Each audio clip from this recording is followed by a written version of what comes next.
ಪಾರ್ಕ್ಗಳು ಬಿಡಿ, ಅದು lung space. ಈಗಲೇ ನಾವು ಡೆಲ್ಲಿ ನೋಡ್ತಾ ಇದ್ದೀರಿ ಯಾವ ಪರಿಸ್ಥಿತಿ ಇದೆ.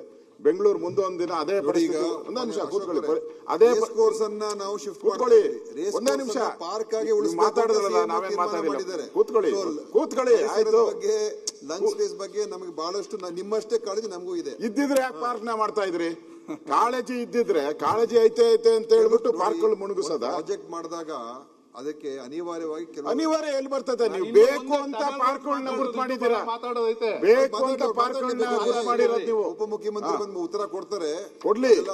ನೀವ್ ಹೇಳಿದ್ರಲ್ಲ, ಸುಮ್ಮನೆ ನಮ್ಮ ಇಷ್ಟಾನುಸಾರ ರೋಡ್ ಎಲ್ ಬೇಕಾದ್ರೂ ತಗೊಂಡೋಗಕ್ ಆಗೋದಿಲ್ಲ, ಎಲ್ ಬೇಕಾದ್ರೂ ನಾವು ಏರ್ಸಕ್ ಆಗೋದಿಲ್ಲ.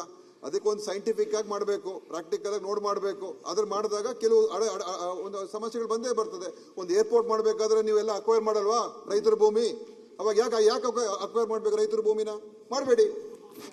ಇದೇ ತರ ಪ್ರತಿಯೊಂದು ಕೂಡ ಒಂದು ವೈಜ್ಞಾನಿಕವಾದ ಚಿಂತನೆ ಇರ್ತದೆ. ಅದನ್ನ ಅಪ್ಲೈ ಮಾಡಿ ಅಲ್ಲಿ ಏನಾದ್ರೂ ನಿಜವಾಗ್ಲೂ ಅವೈಜ್ಞಾನಿಕವಾಗಿದ್ರೆ ತಾವ್ ಹೇಳಿ. ಅವೈಜ್ಞಾನಿಕ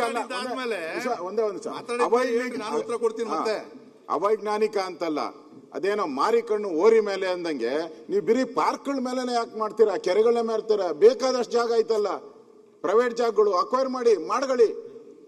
ಇರಿ ಪಾರ್ಕ್ಗಳು, ನೀವು ಕೆರೆಗಳನ್ನ ನೀವು ಅಲ್ಲಿ ಮಾಡಿದ್ರೆ ಎಂಟೈರ್ ಪಾರ್ಕ್ ಹೊರಟೋಗ್ತದೆ, ಕೆರೆ ಹೊರಟೋಗ್ತದೆ.